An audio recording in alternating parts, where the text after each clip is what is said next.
तो अब तक आप सभी लोगों ने देखा है कि इस तरीके से इस पर खून डालने के कारण इसकी सच्चाई बाहर आ जाती है और ये डीमन फॉक्स में बदल जाती है और वो अबेट को देखकर बहुत ज़्यादा घिसियाने लगती है। और वहीं पर हमारा एमजी और अबेट उसे बस घूरने में लगे होते हैं। तभी वो अबेट एक चुटकी बजाता है और उसकी चुटकी के साथ कई सारे लोग उसको चारों तरफ से घेर लेते हैं और घेरने के बाद उन रस्सियों से उसको बांध देते हैं वहीं पर, जिससे कि वो वहां से मूव ना कर पाए। और उसे बांधने के बाद एक पिंजरे में डाल देते हैं और पिंजरे में डालने के बाद उसमें पेंट करने लगते हैं, जिससे कि ये एक मैजिकल पेंट है, ये भाग ना पाए स्पिरिट। और जब ऐसा होने में लगा हुआ होता है तभी हमारा एमसी आता है और उससे वो पेंट छुड़ा लेता है। और उस पिंजरे के पास जाने के बाद उससे कहने लगता है कि तुम्हें बिल्कुल भी चिंता करने की जरूरत नहीं है, मैं यहाँ पर हूँ ना, मैं तुम्हें यहाँ पर चोट नहीं पहुंचाऊंगा, क्या हम लोग यहाँ पर थोड़ी बातें कर सकते हैं। तभी वो एबर्ट उसे रोकने की कोशिश करने लगता है और उससे कहने लगता है कि एक अच्छे इंसान को कभी भी इन जैसी डेंजरस चीजों से पास नहीं आना चाहिए और उन्हें हमेशा इनसे दूर रहना चाहिए। चाइल्डली मैं चाहता हूँ कि प्लीज आप इस जगह को छोड़कर यहाँ से चले जाइए। तभी एमसी से कहने लगता है कि मैं चाहता हूँ कि हम दोनों को आप यहाँ पर अकेला छोड़ दो, मैं इनसे बातें करना चाहता हूँ। और जिस तरीके से हमारा एमसी इस अब्बस से बात करता है तो इसको बहुत ज्यादा बुरा लग जाता है और वो एमसी को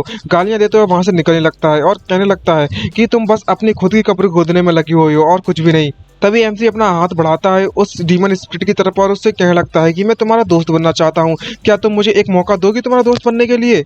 तभी वो स्पिरिट उससे कहने लगती है क्या तुम्हें मुझसे डर नहीं लगता। एमसी बताता है अब जबकि हम लोग इस तरीके से एक दूसरे के साथ कम्युनिकेट कर सकते हैं तो कैसा रहेगा कि हम लोग यहाँ पर एक दूसरे के फ्रेंड बन जाते हैं और आपस में बात करते हैं। आखिरकार हम दोनों एक दूसरे से कुछ ना कुछ तो कॉमन शेयर जरूर करते होंगे और मैं तुम्हारे को लेकर वाकई में बहुत ज्यादा क्यूरियस हूँ। ऑफकोर्स की बात है कि मैं तुम्हें एक दूसरे को मतलब ना तुम मुझे चोट पहुंचाओगी और ना ही मैं तुम्हें चोट पहुंचाऊंगा, कैसा रहेगा इस बारे में। और जब हमारा एमसी अपना हाथ बढ़ाने में लगा हुआ होता है तो उसका चेहरा टमड़ते लाल पड़ जाता है उस फॉक्स का और वह तुरंत मान भी जाती है और तभी उससे पूछने लगती है क्या तुम मुझे यहाँ से बाहर जाने दोगे, क्या मुझे तुम बाहर बुला रहे हो। तभी एमसी उस पिंजरे को खोलकर अंदर आने लगता है और उससे कहने लगता है कि मुझे इस बात का डर है कि अगर मैंने तुम्हें यहाँ से बाहर भागने दिया या फिर बाहर बुलाया तो वो जो मॉन्क है ना वो मुझे बिल्कुल भी नहीं छोड़ने वाला और ना ही वो तुम्हें छोड़ने वाला, शायद वो तुम्हें तो मार ही देगा। लेकिन तुम्हें चिंता करने की बिल्कुल भी जरूरत नहीं है, तुम बाहर नहीं आ सकती हो तो क्या हुआ, मैं तो अंदर जा सकता हूँ ना, लो मैं आ गया। और वो तभी उसका धन्यवाद कहती है ये बात सुनने के बाद। और तभी एमसी उससे पूछने लगता है कि हुमई मैं तुमसे ये पूछना चाहता हूँ कि आखिरकार तुमने उन कॉइन्स को मैजिक से गायब कैसे किया। दूसरी तरफ हमारा एमसी जब उस हुमई की तरफ देख रहा होता है तो मन में सोचते हुए उसके ट्रक जाग पड़ती है और कहने लगता है कि ये लड़की तो वाकई में बहुत ज्यादा ब्यूटीफुल है, लेकिन एक मार्शल आर्टिस्ट का फैन होने के नाते मैं अभी भी जिस इसका इस्तेमाल करने में लगी थी जिस स्किल का, उस स्किल के पीछे का राज जानना चाहता हूँ। तभी ये डीमन उस स्पिरिट से बताती है और उससे कहने लगती है कि मैंने उन्हें गायब नहीं किया था, बल्कि मैं यहाँ पर एक ट्रिक का इस्तेमाल करने में लगी हुई थी, वो भी अपने टैलेंटेड स्किल के साथ। वह सारी की सारी चीजें बस मेरे पैरों के नीचे दबा दी थी मैंने और तुम उन चीजों को बिल्कुल भी देख नहीं सकते थे। मुझे नहीं पता कि क्यों, लेकिन मैं इसको हमेशा से करती आ रही थी, जब से मैं पैदा हुई हूँ तब से ये टैलेंट हमेशा से मेरे पास था। ये बात सुनने के बाद एमसी थोड़ा कंफ्यूज हो जाता है और मन में सोचते हुए कहने लगता है कि इस लड़की का जो आंसर है वो तो उस मॉन्क के द्वारा दिए गया आंसर से भी यूजलेस है, बिल्कुल उसी की तरह। लेकिन हमारा एमसी इस वक्त हार नहीं मानता और उससे कहने लगता है क्या तुम इस मैजिक के अलावा किसी और मैजिक को भी करना जानती हो क्या। तभी वो बताने लगती है कि मैं उड़ सकती हूँ। एमसी ये बात सुनने के बाद अपना चेहरा एक्सप्रेशन को बदलता है और उससे कहने लगता है कि तुम्हारे पास पंख है तो ये कोई वियर्ड बात तो नहीं होगी कि तुम उड़ नहीं सकती हो, क्या तुम्हारे पास कोई स्पेशल तरीके का मैजिक मौजूद है। और तभी ये बात सुनने के बाद वो फॉक्स काफी ज्यादा सरप्राइज हो जाती है और उसकी तरफ देखते हुए अजीब तरह के एक्सप्रेशन बनाने लगती है, जिसको देखकर एमसी कहने लगता है कि तुम्हें चिंता करने की जरूरत नहीं है, तुम मुझे बता सकती हो। तभी वो स्पिरिट कहने लगती है कि तुम्हें चिंता करने की जरूरत नहीं है, जो अगली ट्रिक है ना उसका इस्तेमाल कर मैं लिटिल डीमंस को पैदा कर सकती हूँ। आप समझ गए ना, लिटिल डीमंस को पैदा करना यानी कि बच्चे पैदा करना। और ये बात सुनने के बाद हमारे एमसी के मुंह से खून निकल पड़ता है और वो शौक के मारे कह पड़ता है कि तुम लिटिल डीमन को पैदा कर सकती हो कि आखिरकार, लेके ये किसी मैजिक ट्रिक जैसा कैसे हो सकता है। मैं तो इस बारे में बिल्कुल भी फर्क नहीं पड़ता मुझे कि अगर तुम बाई चांस पैदा भी नहीं कर पाती हो तो। खैर भूल जाओ इन सभी के लिटिल डीमंस के पैदा करने के बारे में, पहले तो भूल जाते हैं। क्या तुम मुझे किसी और चीज के बारे में बता सकती हो जो कि इतनी ज्यादा स्पेशल नहीं हो, ये एक ऐसा मैजिक हो जिसे नॉर्मल पर्सन ना कर पाए सिर्फ तुम्हें छोड़कर। ये बात सुनने के बाद वो फॉक्स से बताने लगते हैं हाँ मुझे एक चीज याद आई है, मैं अपने इंटरनल प्लेट को यानी कि इंटरनल टैबलेट को, यानी कि गोल गोल सी होती है ना इसमें एनर्जी भरी रहती है इनकी, उस चीज को थ्रो कर सकती हूँ और उसका इस्तेमाल कर सन एंड मून की एनर्जी को एब्जॉर्ब कर सकती हूँ और उस एनर्जी का इस्तेमाल कर मैं अपने हिसाब से कल्टीवेट कर सकती हूँ, जिससे मुझे मदद मिलती है और इसी तरीके से मैं पावरफुल बनी हूँ। और सिर्फ इतना ही नहीं, मेरी जो एनर्जी पिल है उसका अंदर में जो हीट है ना वो इतनी ज्यादा है कि वो किसी भी गोल्ड को पिघला सकती है। क्या तुम इस चीज को मैजिक की तरह मानते हो। ये बात सुनने के बाद एमसी एक्साइटमेंट से भर जाता है और उससे क्या लगता है कि आखिरकार तुमने इतनी ज्यादा इंपॉर्टेंट चीज मुझे पहले क्यों नहीं बताई थी, इतना बढ़िया मैटर है। आखिरकार तुमने उस इंटरनल पैलेट को कहाँ पर छुपा कर रखा हुआ है, या फिर इंटरनल पिल कह सकते हो उसे अगर पैलेट समझ नहीं आ रहा है तो। क्या तुम मुझे वो दिखा सकती हो? ये बात सुनने के बाद वहाँ का माहौल थोड़ा सा अजीब सा हो जाता है, जिसको देखकर एमसी समझ जाता है और उससे कहने लगता है कि अगर तुम मुझे दिखाना चाहती हो तो तुम उस चीज को अपने हाथों में पकड़कर बस मुझे दिखा सकती हो, क्या ये चलेगा? और तभी वो फॉक्स डीमन अपने मुंह से उस पैलेट को निकालने लगती है और निकालने के बाद उसे दिखाती है और उससे कहने लगती है कि ये लो, ये है वह चीज है। और एमसी इसको देखकर वाकई में बहुत ज्यादा भौचक्का रह जाता है और कहने लगता है कि ये तो वाकई में मैजिकल ट्रिक है। लेकिन अगले ही पल दिखाया जाता है कि वो डीमन काफी ज्यादा एग्री हो जाती है और हमारे एमसी पर अटैक करते हैं। उससे कहने लगते हैं कि अब तो तुम भाड़ में जाओ, अब तुम्हें कोई भी जहाँ पर जिंदा नहीं बचा सकता। और तभी हमारा एमसी समझ जाता है और उसके अटैक को डॉज करने में कामयाब रहता है और कहने लगता है कि ये तो एक ट्रैप है, विक्टोरियस फाइटिंग स्पिरिट, जल्दी से बाहर आ जाओ। और तभी वहां पर मंकी किंग भी बाहर आ जाता है और तभी हमारा एमसी उस फॉक्स को देखकर उससे कहने लगता है, क्या तुम वाकई में वही लेजेंडरी डीमन फॉक्स हो क्या? ये सुनने के बाद वो काफी ज्यादा सरप्राइज हो जाती है और गुस्से में हमारे एमसी की तरफ अटैक करते हुए उससे कहने लगते हैं कि अब जबकि तुम यहाँ पर मरने वाले हो तो तुम्हें ये सब जानने की बिल्कुल भी जरूरत नहीं है।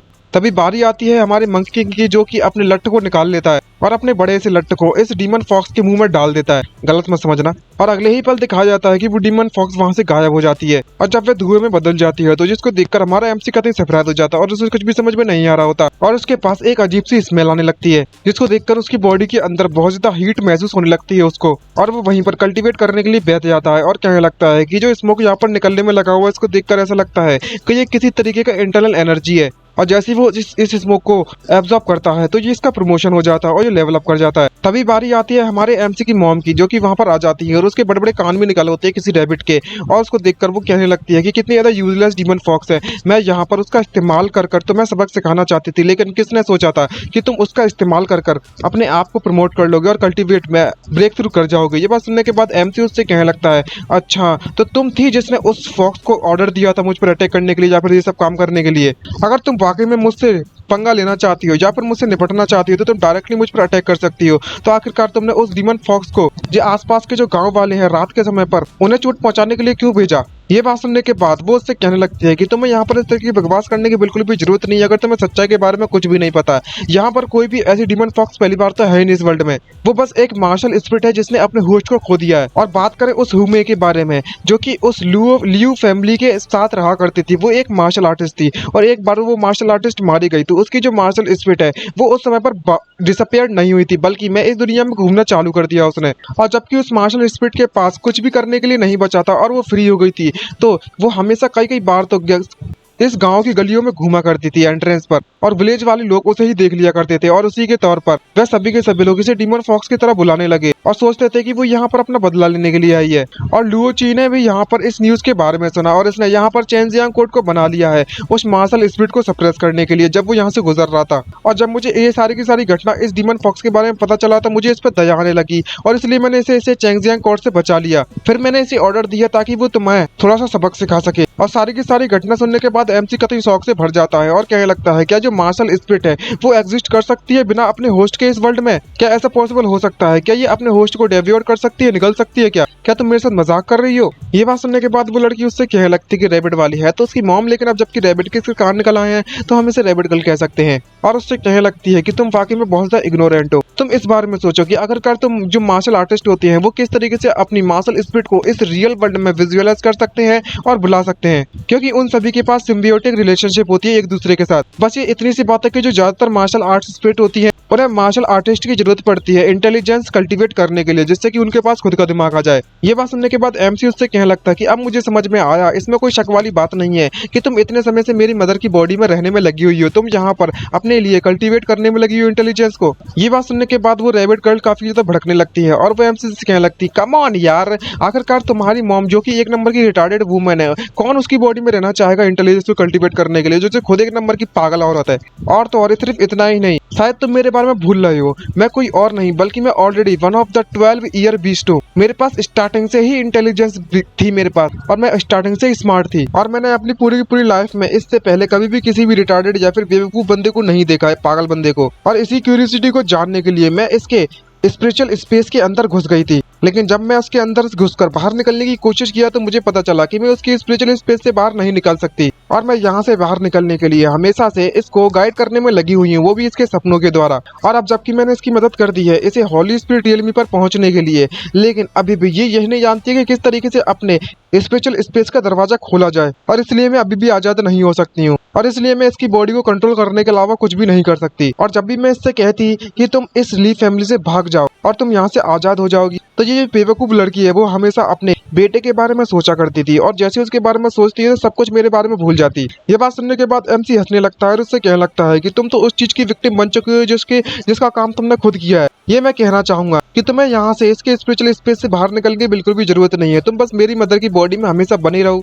और हमेशा मेरी मदर को प्रोटेक्ट करो। ये बात सुनने के बाद वो रैबिट स्पिरिट उससे कहने लगती है कि मुझे इस बात का डर है कि मैं ऐसा नहीं कर सकती, और तभी वो हमारे एमसी पर अटैक करने के लिए कूद पड़ती है। जैसे ही उसका अटैक हमारे एमसी पर लगता है तो हमारे एमसी को कुछ भी फर्क नहीं पड़ता, और वो उससे पूछने लगता है कि आखिरकार तुम्हारा अटैक इतना ज्यादा कमजोर क्यों है। तभी वो रैबिट स्पेस से बताने लगती है और उससे कहने लगता है कि मुझे भी इस मैटर के बारे में ज्यादा कुछ नहीं पता है। जब से मैं तुम्हारी बॉडी की मॉम की बॉडी के अंदर घुसी हूँ, मैं तब से और ज्यादा कमजोर होती जा रही हूँ समय के साथ साथ। ये सुनने के बाद हमारा एमसी और ज्यादा हंसने लगता है, और जिससे देखकर उस रैबिट को गुस्सा आने लगती है और कहने लगती है कि आखिरकार तुम किस लिए यहाँ पर हंसने में लगी हुई हो। अगर मैं यहाँ पर तुम्हारी मॉम की बॉडी से एक दिन गायब हो जाती हूँ तो तुम्हारी जो मॉम है वो पूरी तरीके से इडियट बन जाएगी, और वो सिर्फ एक मरी हुई जिंदा पर्सन बन जाएगी और कुछ नहीं। ये बात जानने के बाद हमारा एमसी भी काफी ज्यादा शौक से भर जाता है, और तभी वो रैबिट गर्ल उससे बताने लगती है कि तुम्हें रिलैक्स करने की जरूरत है। अगर तुम इसके कारण का पता लगा लो कि आखिरकार मेरी पावर्स हैं वो कहाँ पर जाने में लगी हुई है और मैं अपनी पावर्स को क्यों खोने में लगी हुई हूँ, और मेरी मदद करते हुए इसकी बॉडी से बाहर निकलने में, तो शायद ऐसा पॉसिबल हो सकता है कि तुम्हारी मॉम की जो इंटेलिजेंस है वो वापस आ जाए। यहाँ तक कि उसकी जो पावर है हॉली स्पिरिट रियलमी की, वो भी शायद बनी रहेगी हमेशा के लिए।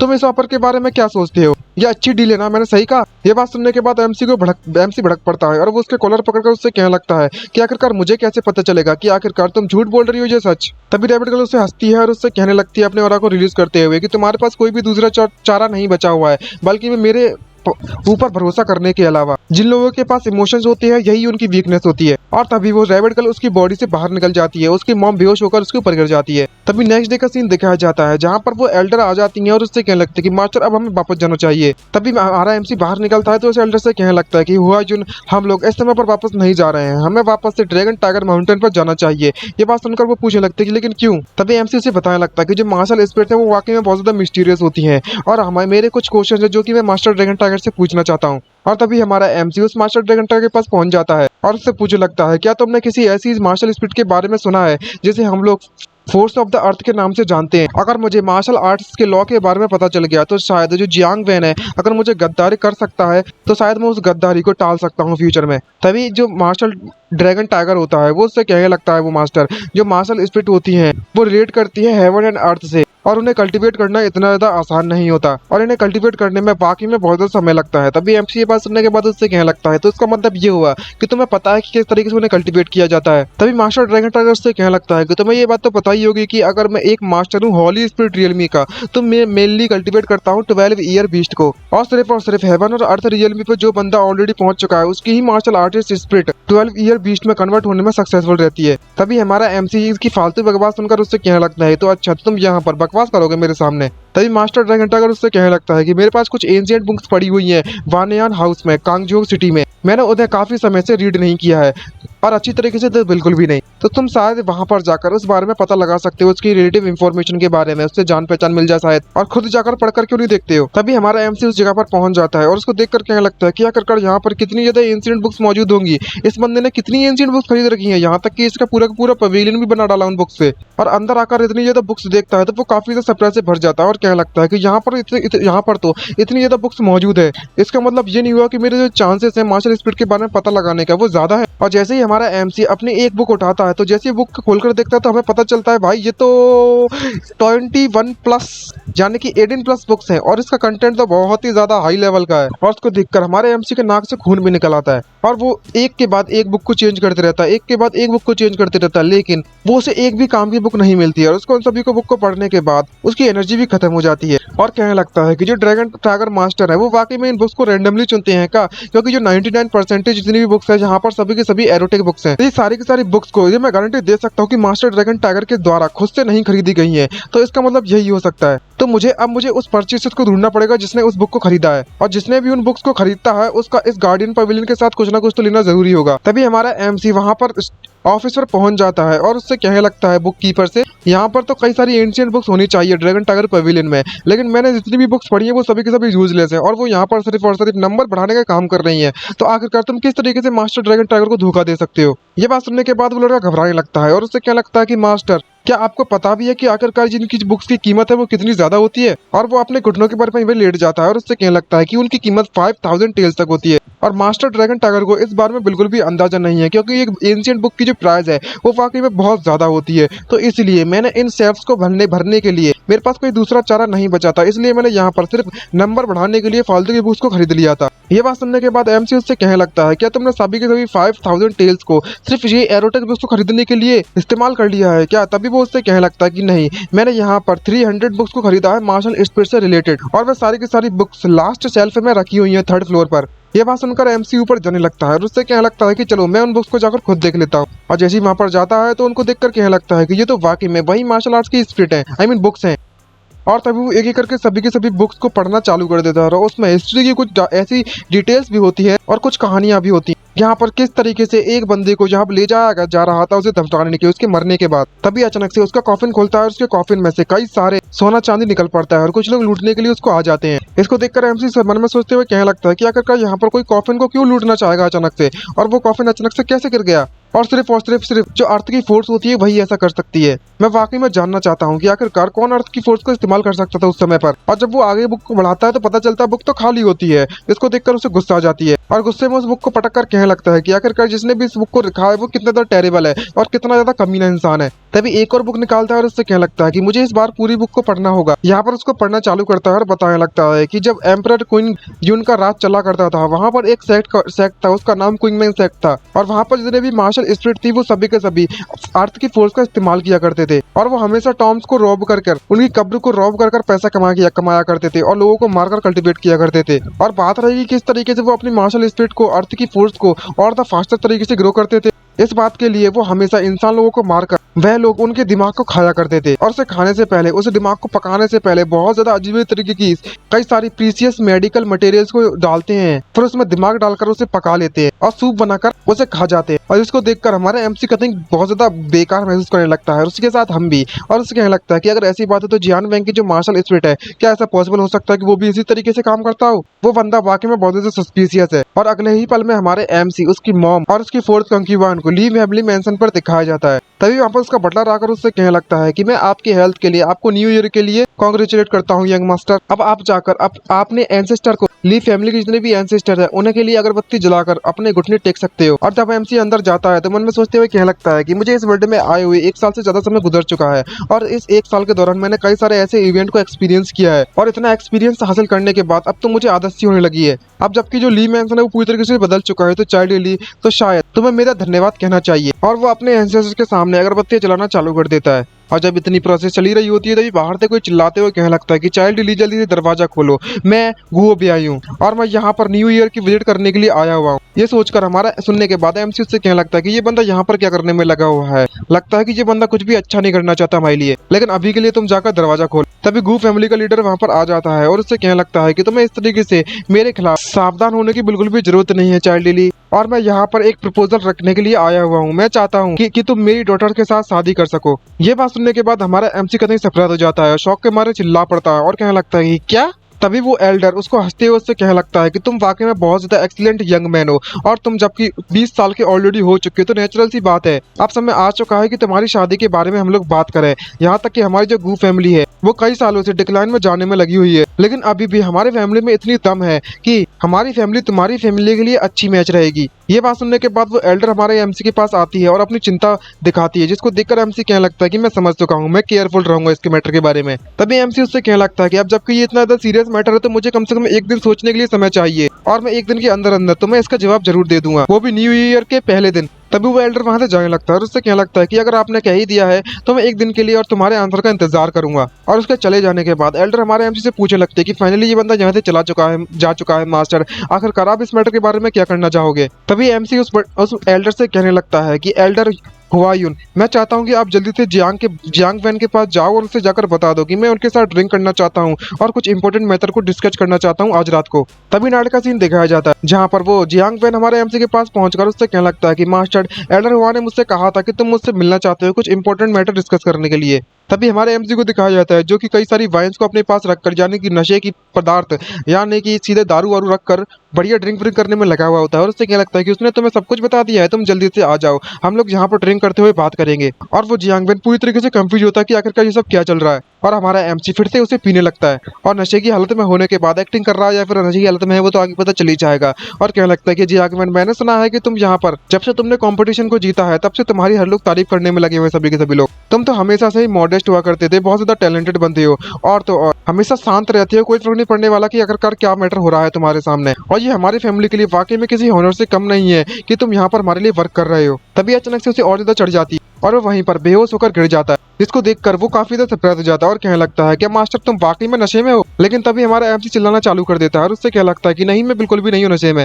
और एक बोतल उठाकर वाइन की उसे भी देने लगता है और उससे क्या लगता है कि तुम भी मेरे साथ ज्वाइन करो और तुम भी पियो मेरे साथ। और जियांग वैन मन में सोचते हुए कहने लगता है कि जब से इस गू फैमिली ने इन्हें इस शादी का प्रपोजल दिया है तब से शायद इसे बहुत ज्यादा परेशानी हो रही है, शायद यही एक मौका है इसके करीब जाने का और मेरे प्लान को अंजाम देने का। और वो इतनी ड्रिंक पीने के बाद उससे कहने लगता है कि मैं यहाँ पर आपसे एक बात कहना चाहता हूँ और इसीलिए मैं थोड़ी हिम्मत जुटाना चाहता हूँ मास्टर। मैं समझ सकता हूँ और मैं देख सकता हूँ कि आप अपनी परेशानियों में घिरे हुए हैं और मुझे ये भी पता है कि आपका जो कारण है उसको बढ़ाने वाला कोई और नहीं बल्कि मैं गू फैमिली के मेंबर्स हैं, और तुम उसके फैमिली को, जो गू फैमिली ने तुम्हें जो प्रपोजल दिया है उसे एक्सेप्ट नहीं करना चाहते हो, लेकिन आपके पास कोई दूसरा चारा भी तो नहीं है। तभी हमारा एमसी उससे कहने लगता है कि तुमने बिल्कुल सही कहा, अगर मैं वाकई में उनकी फैमिली के साथ शादी कर लेता हूँ तो ये मेरे लिए बिल्कुल भी ठीक नहीं रहेगा। यहाँ तक कि जो हमारी ली फैमिली है वो कभी भी उनके साथ बिजनेस के साथ कम्पीट नहीं कर पाएगी फ्यूचर में, और दूसरे शब्दों में कहा जाए तो हम फिर नहीं बचने वाले। ये बात सुनने के बाद जियांग वैन उससे कहने लगता है कि अगर ऐसी बात है तो जबकि वो हमसे चाहते हैं कि हम अपने गार्ड को डाउन कर दें तो कैसा रहेगा कि हम लोग जाकर उन्हें अभी के अभी हरा देते हैं और उनकी पूरी की पूरी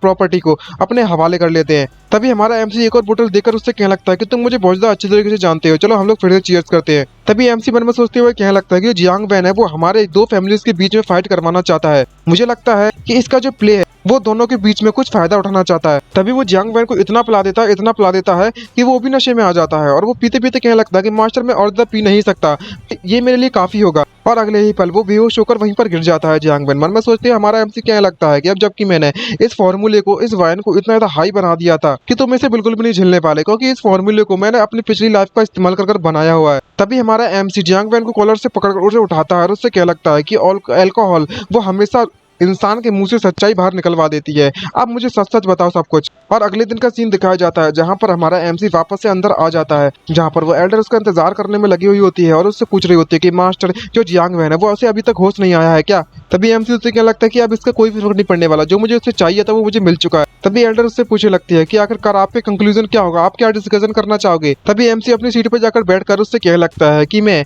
उस प्रपोजल को, सीधी सी बात है कि मैं उसे रिफ्यूज करने वाला हूँ, मना करने वाला हूँ। अगर दो फैमिलीज एक ही घोड़े पर राइड करने लगी तो एक ना एक को तो पीछे रहना ही पड़ेगा। हमारी फैमिली की किस्मत में यही लिखा हुआ है कि हम दोनों की फैमिली आपस में फाइट करेगी। और तभी कुछ समय के बाद वो अपने सभी के सभी सोल्जर्स को इकट्ठा कर लेता है, जहां पर उसका बटलर उसे बताने में लगा हुआ था कि मास्टर यहाँ पर जितने भी लोग हैं सभी के सभी लोग 1800 जिनिए गार्ड्स हैं और वे आपके साथ फाइट करने के लिए रेडी हैं, और जैसे ही आप इन्हें ऑर्डर दोगे वो आपके एक ऑर्डर पर टूट पड़ेंगे अपने दुश्मनों पर। तभी हमारा एमसी से कहने लगता है कि ये तो काफी अच्छी बात है, हम लोग यहाँ पर इंतजार करते हैं। अब जबकि जो गू शान है वो भी गू फैमिली का, मैंने वहां पर जियांग वैन को भेजा हुआ है और बाकी एल्डर्स उसे पकड़ने के लिए सबसे पहले। तभी वो बटलर हमारे एमसी से कहने लगता है कि अब जबकि हमारे पास इस तरीके का अच्छा मौका है तो हमें जाकर गू फैमिली के जितने भी फैमिली स्लेयर्स है ना उन सभी को एलिमिनेट कर देना चाहिए, वो भी अभी के अभी। ये बात सुनने के बाद एमसी उससे क्या लगता है कि आखिरकार तुम्हें किस चीज की इतनी जल्दबाजी में पड़े हुए हो, वे सभी के सभी मार्शल स्पिरिट्स हैं, वो मार्शल आर्टिस्ट हैं, वो भी हॉली स्पिरिट रियलमी के, वो एक दिन तक लगातार फाइट कर सकते हैं, अभी के लिए हमें यहाँ पर आराम करना चाहिए, आखिरकार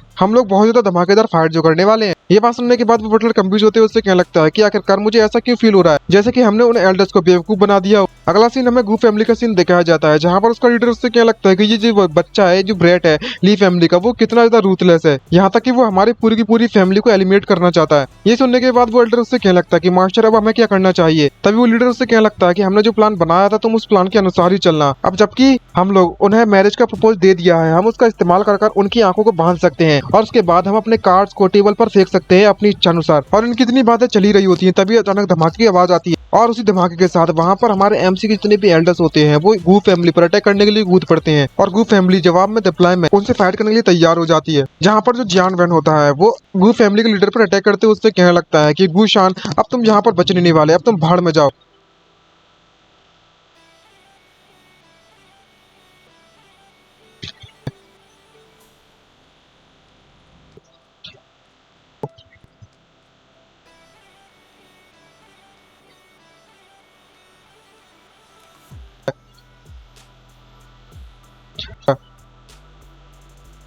अगर मैंने ध्यान नहीं दिया होता तो मैं पक्का मारा जाता आज। तभी हमारा जो गू फैमिली का लीडर होता है वो अपनी स्वॉर्ड को बाहर फेंकता है, उससे कहने लगता है कि तुम्हारी जो स्वॉर्डमैनशिप है वो वाकई में बहुत ज्यादा अच्छी है, लेकिन अनफॉर्चुनेटली तुम वाकई में ली फैमिली के लिए काम करने में लगी हुई हो, जो बिल्कुल भी सही नहीं है। अब तुम्हें मरना होगा। दूसरी तरफ उसकी फैमिली के जितने भी मेंबर्स होते हैं वो मर रहे होते हैं कर। तो यहाँ पर एल्डर आता है और उससे कहने लगता है कि हमें यहाँ पर वापस चले जाना चाहिए मास्टर, हम इन लोगों को और ज्यादा नहीं झेल सकते, और वो मान भी जाता है। और तभी गू फैमिली का लीडर अपनी स्पिरिट बीस्ट को बाहर निकालते हैं, उससे कहने लगता है कि चलो आज मैं तुम्हें दिखाता हूँ कि आखिरकार मेरा जो फिनिक्स बीस्ट है उसकी पावर कितनी ज्यादा होती है। और वो कुछ दो तरीके के स्टार से निंजा के स्टार को अपने हाथों में पकड़ लेता है और जब वो इस तरीके की पावर का इस्तेमाल करने में लगा हुआ होता है तभी बटलर उसको देखता है तो उससे कहने लगता है कि जो मास्टर है, जो गूशान है, उसने अपनी ऑलरेडी ईयर फिनिक्स बीस्ट का इस्तेमाल कर लिया है, अब शायद हमें और इंतजार नहीं करना चाहिए। एमसी कहने लगता है कि जरा एक मिनट रुको, अब लगता है कि हमारे जो बोथ पार्टीज है वो फाइट कर थक चुकी होंगी। तभी हमारा एमसी सभी के सभी गार्डियंस को ऑर्डर देता है और उससे क्या लगता है कि तुम मेरी बात ध्यान से सुनो, तुम जल्दी से जाओ और स्लेयर गार्ड्स है ना फर्स्ट उन्हें एलिमिनेट कर दो और उसके बाद मास्टर जू को मार दो।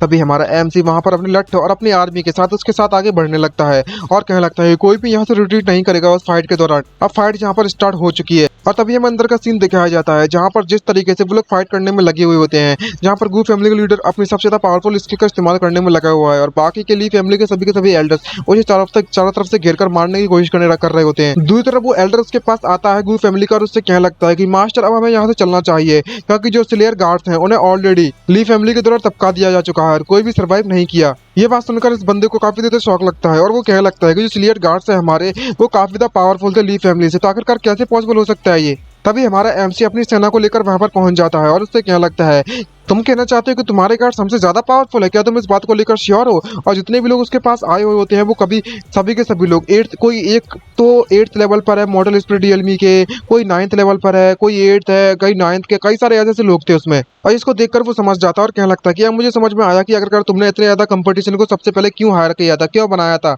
तुम तो कितने ज्यादा चालाक निकले, यहाँ तक कि तुमने तुम्हारे पास इतने ज्यादा पावरफुल गार्डियंस है उन्हें भी छुपा कर रखा। तभी हमारा एमसी उन सभी को फाइट करने से रोक लेता है और उससे कहने लगता है कि तुम यहीं पर फाइट करना रुक जाओ, मैं मास्टर गू के साथ कुछ डिस्कस करना चाहता हूँ। हे मास्टर गू, तुम ये बात तो समझ सकते हो सिचुएशन देखकर तुम इस समय पर डिसएडवांटेज पर हो। अगर तुम अभी के अभी यहाँ से वापस चले जाते हो तो मैं तुमसे ये वादा करता हूँ कि तुम्हारी जो पूरी पूरी फैमिली है वो सेफ रहेगी। और सिर्फ इतना ही नहीं बल्कि मैं बदले में हम तुम्हें 1 लाख टेस्ट देंगे सिल्वर की कंपनसेशन के तौर पर इस कांगर सिटी को छोड़कर जाने के लिए। तुम इसके बारे में क्या सोचते हो? ये बात सुनने के बाद जियांगमैन काफी ज्यादा शॉक हो जाता है और उससे कहने लगता है कि मास्टर आखिरकार तुम किस चीज के बारे में बात करने में लगी हुई हो, क्या तुम्हारा दिमाग खराब हो गया है? और जब हमारा एमसी इसको इस तरीके से बातें करते हुए देखता है तो वो समझ जाता है और कहने लगता है कि फाइनली ये अपने ट्रू कलर हमें दिखाने वाला है। और वो मास्टर गू अपने मन में सोचते हुए कहने में लगा होता है अभी के लिए हमारी फैमिली को काफी ज्यादा डैमेज लग चुका है, तो ये कोई बुरी बात नहीं होगी कि हम लोग यहाँ से चले जाते हैं। अगर हम इस तरीके से फाइट करते रहे तो हम जिंदा नहीं बच पाएंगे।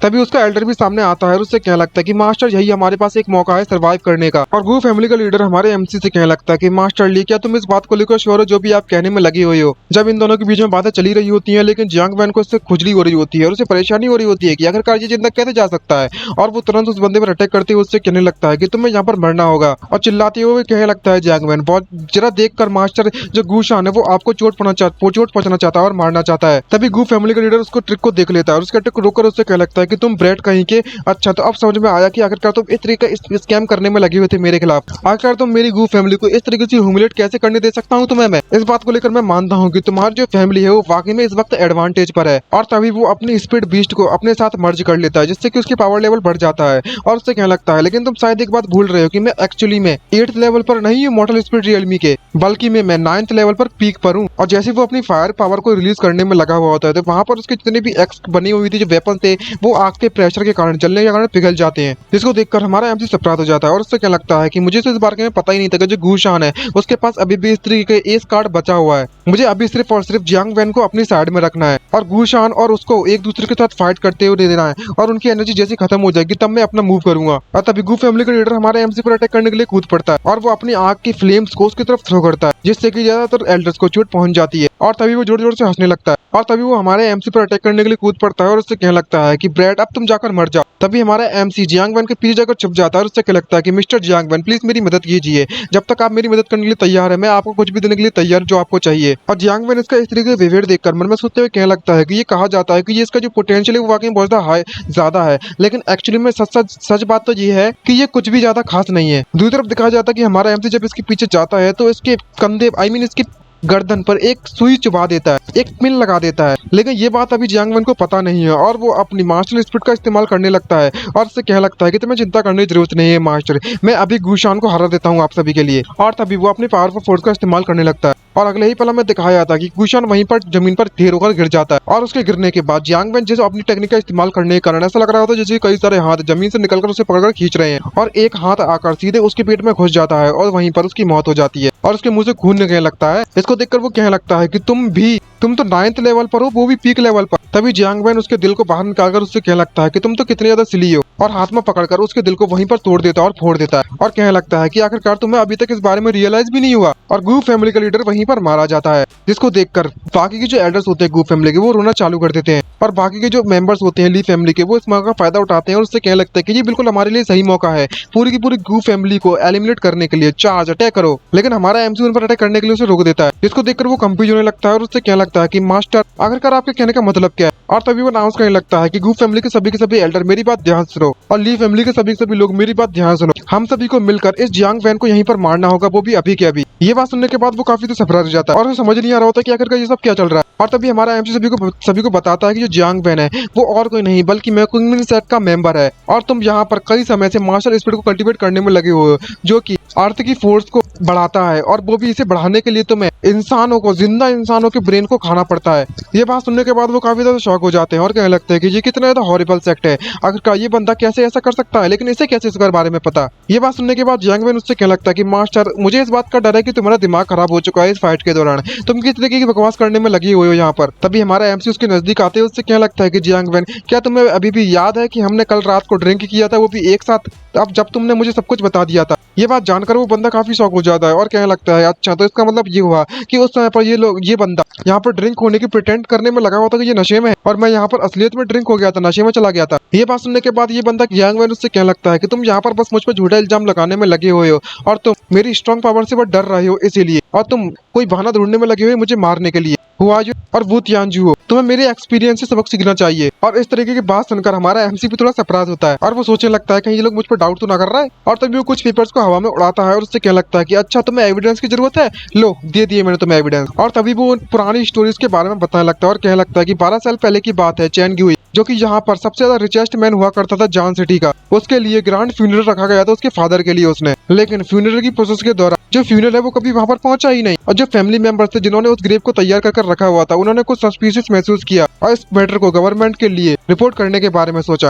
लेकिन उसी समय पर उसी दिन उसी रात को चैन फैमिली के जो 300 मेंबर्स थे वो अचानक से किसी भी बिना कारण के गायब हो गए। फिर बारी आती है 10 साल पहले की। वहाँ पर ऐसा कहा जाता है कि वहाँ पर एक डीमन फॉक्स अपना बदला लेने के लिए इधर उधर घूमने में लगी हुई है और पूरे के पूरे लियू विलेज अचानक से गायब हो चुका था। लेकिन जिसको तुम डीमन फॉक्स कहने में लगी हुई है वो कुछ और नहीं बल्कि ये मार्शल स्पिरिट है जिसे हुमेई के द्वारा छोड़ा गया था और वो अभी तक उसने किसी को भी चोट नहीं पहुंचाई है। और तो ये भी कहा जाता है कि वहाँ पर एक सिल्वर बालों वाला बंदे को हमेशा देखा गया था उस रात को, और जब भी वो इवेंट हुआ करते तब भी उस बंदे को वहाँ पर देखा गया था और हमेशा से अपने साथ एक स्मेली बैग रखा करता था जिसमें से अजीब तरह की स्मेल आया करती थी। इसको देखकर हमारा एमसी गुस्से में चिल्लाते उससे क्या लगता है कि जियांग वैन अब जबकि तुम इतने ज्यादा हाई लेवल पर पहुंच चुके हो तो मुझे इस बात का डर है कि तुमने कम से कम 1000 लोगों को 10,000 लोगों को मारा होगा। ये बात सुनकर जियांग वैन हंसने लगता है, उससे क्या लगता है कि तुम्हें वाकई में सब कुछ अच्छे तरीके से पता चल चुका है। लगता है कि गू फैमिली का प्लान था, मेरे गू फैमिली को पूरी तरीके से निपटाने का जो प्लान था वो तुम्हारे लिए बस एक एक्सक्यूज था, एक बहाना था। तुम्हारा असली टारगेट तो स्टार्टिंग से मैं ही था, लेकिन तुम अभी भी ये बात भूलने में लगे हुए हो कि यहाँ पर सिर्फ और सिर्फ 2 गुड फॉर नथिंग बचे हुए हैं, वो भी किसी काम के नहीं है।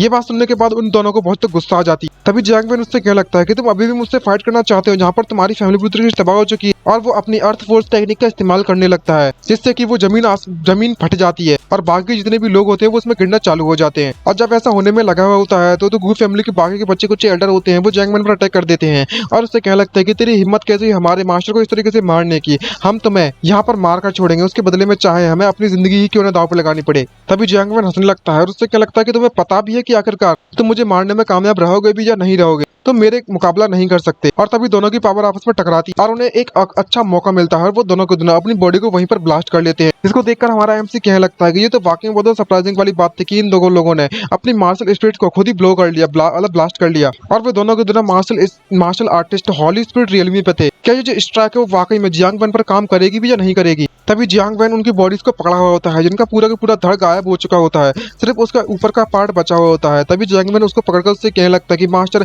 आपका बहुत बहुत धन्यवाद, जो आपने मुझे इतना ज्यादा अच्छे अच्छे ब्रेन्स को प्रोवाइड करवाया है। और तभी उस बॉडी को वहां पर फेंक कर वो हमारे एमसी की तरफ बढ़ता है और उससे कहने लगता है कि अब मैं जबकि इतने ज्यादा क्रिटिकल पीरियड पर पहुंच चुका हूँ ब्रेक थ्रू करने के लिए हेवन एंड अर्थ रियलमी पर, एक बार मैं सभी के सभी ब्रेन्स का टेस्ट कर लूं और खा लूं, फिर मेरा मुकाबला कोई भी नहीं कर पाएगा। और वो हमारे एमसी गर्दन पकड़कर उससे कहने लगता है मेरे लिए वो दोनों काफी नहीं होंगे, मैं तुम्हारा बुरा दिमाग भी खा जाऊंगा। तभी हमारा एमसी कहने लगता है क्या तुम ये बात भूल चुके हो कि तुम कल रात को बिल्कुल भी नशे में हो चुके थे और मैंने उन इवेंट्स को वेरीफाई करने के लिए तुम्हें नशे में डाला था, उन एंशिएंट बुक्स में जो भी लिखा था उनको। बस ये बात सुनने के बाद उस जियांग वैन को कुछ भी समझ में नहीं आता और वो उससे कहने लगता है कि तुम्हारे कहने का मतलब क्या है। तभी हमारा एमसी उससे कहने लगता है कि तुम्हें मैंने ऑलरेडी जहर दे दिया है, तुम अपनी क्यू का इस्तेमाल कर देखो, तुम्हें पता चल जाएगा अगर तुम्हें मुझ पर भरोसा नहीं होता है तो। तभी जियांग वैन उससे कहने लगता है कि तुम्हें क्या लगता है कि तुम यहाँ पर इस तरीके से अटैक करोगे चुपके से, जबकि मैं यहाँ पर इतनी सावधानी तुम्हारे सामने खड़ा हुआ हूँ, तुम्हें लगता है कि तुम मुझे करने में कामयाब रहोगे। मैं तुम्हें ऐसा करने का बिल्कुल भी मौका नहीं देने वाला। और जैसे ही वो अपनी क्यू को फ्लो करने की कोशिश करता है अपनी बॉडी में, तभी उसके मुंह से खून निकलने लगता है, जिसको देखकर वो हमारे एमसी को छोड़ देता है और वो काफी सरप्राइज होकर कहने लगता है कि आखिरकार ये कैसे पॉसिबल हो सकता है, अगर तुमने मुझे पॉइजन किया है तो आखिरकार तुम इस बात की गारंटी कैसे दे सकती है कि मैं गुशान को हरा ही दूंगा।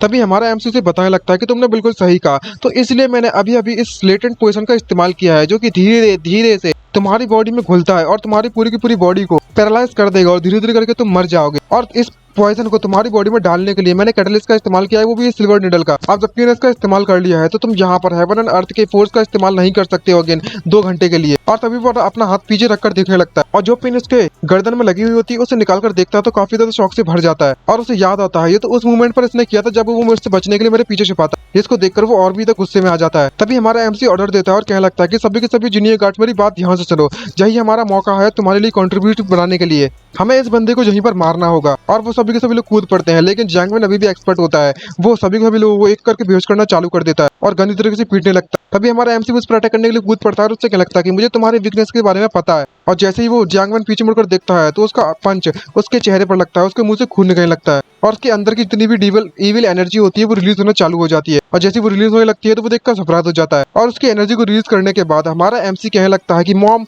अब तुम्हारी बारी है जलवे दिखाने की। तभी वहां पर उसकी मॉम धमाकेदार एंट्री मारती है किसी हीरोइन की तरह और सभी के सभी लोग इसको देखकर काफी ज्यादा शॉक हो जाती है और कह रहे होती हैं कि ये लड़की कोई और नहीं बल्कि मैं चाइल्ड ली की रिटार्डेड मदर है, जो कि एक नंबर की बेवकूफ थी। इसके पास इतना ज्यादा पावरफुल कल्टीवेशन लेवल कहाँ से आया, इसका जो प्रेशर ना इसकी स्पिरिट का वो बहुत ज्यादा, क्या ऐसा पॉसिबल हो सकता है कि ये हेवन एंड अर्थ रियलमी पर ऑलरेडी पहुंच चुकी है। तो इसका मतलब ये हुआ कि जो ली फैमिली की फर्स्ट लेडी है वही इनका ट्रम्प कार्ड थी। तभी उसकी मॉम वहां पर आने के बाद सारी की सारी एनर्जी को ऑब्जर्व करना चालू कर देती है। तभी उसकी मॉम हमारे एमसी को बताती है और उससे लगती है कि मैं इस बात को लेकर बिल्कुल भी श्योर नहीं थी कि जब तुमने मुझे वो सारे के सारे सच के बारे में बताया था ड्रिंक होकर, लेकिन अब समझ में आ चुका है कि सारी की सारी जो सच्चाई है कि तुमने मेरी सारी की सारी पावर को सीक्रेटली एब्जॉर्ब करने में लगे हुए थे। और यहाँ पर जो डेविड गर्ल होती है वो और भी भड़क पड़ती है और उससे कहने लगती है जियांग वैन अब जबकि मैंने भले ही अपनी पावर को खो दिया है काफी समय से, लेकिन अभी भी मैं 12 ईयर बीस्ट में हूँ और मुझे हराना इतना ज्यादा आसान नहीं होने वाला। तभी जियांग वैन उससे कहने लगता है कि अब मैं ज्यादा देर तक इस चीज को सीक्रेट नहीं रख सकता, लेकिन आखिरकार तुमने मुझे सस्पेक्ट क्यों किया था। तभी हमारा एमसी उसे एक्सप्लेन करता है और उससे कहने लगता है कि तुम्हारे पास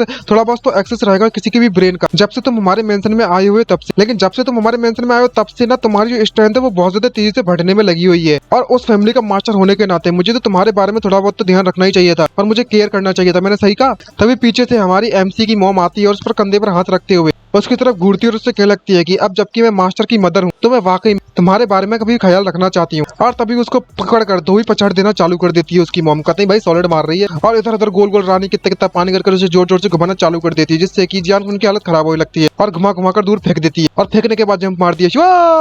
और इसी झपके भाई क्या गंदा पिटने में लगा हुआ है जियांग में। और इसको देखने के बाद हमारा एमसी काफी शौक में पड़ जाता है और उससे क्या लगता है क्या ये यही मास्टर होता है हेवन एंड अर्थ रियलमी का। लगता है कि मैं वहां पर पहुंचने के लिए मुझे काफी ज्यादा समय लगने वाला है। और जियांग मैन की हालत यहाँ पर बहुत ज्यादा गंदी हो जाती है और बुरी हो जाती है। और उससे जियांग मैन कहने लगता है कि मास्टर तुम्हारी किस्मत तो वाकई में बहुत ज्यादा अच्छी थी जो कि तुम्हारे पास 12 ईयर रैबिट बीस्ट था तुम्हारे ट्रम्प कार्ड के लिए इस्तेमाल करने के लिए, वरना तुम मुझे कभी भी इस तरीके से हरा नहीं पाते, एक बात का ख्याल रखना। तभी हमारा एमसी से कहने लगता है खैर जिसे भूल जाओ तुम ऑलरेडी हार चुकी हो, अब समय आ चुका है कि मैं अपनी फिस्ट के साथ इस मैटर को यहीं पर खत्म करूं। और तभी पे 2000 केजी तक के वजन का फिस्ट का इस्तेमाल करने लगता है। तभी जियांग मैन कहने लगता है कि अब समय आ चुका है अपनी फोर्स का इस्तेमाल करने का। लेकिन जब वो इस्तेमाल करने वाला होता है तभी हमारा एमसी उसके पेट में एक जोरदार पंच मारता है और पीठ में मुक्का मारने लगता है। और गंदी तरीके से पीटने के बाद आखिरकार जो जियांग मैन है वो फाइनली मारा जाता है। तभी हमारा एमसी जो इस टेक्निक का इस्तेमाल करने में लगा हुआ होता है, इसके हाथों में जो ग्लव्स आ गए होते हैं वो तो थॉर के ग्लव्स लग रहे होते हैं। आई मीन थॉर के नहीं, वो क्या नाम था उसका, अब आप लोग देख के बताना, मुझे तो याद नहीं आ रहा, मैं तो भूल गया। आप लोग कमेंट करके जरूर बताना,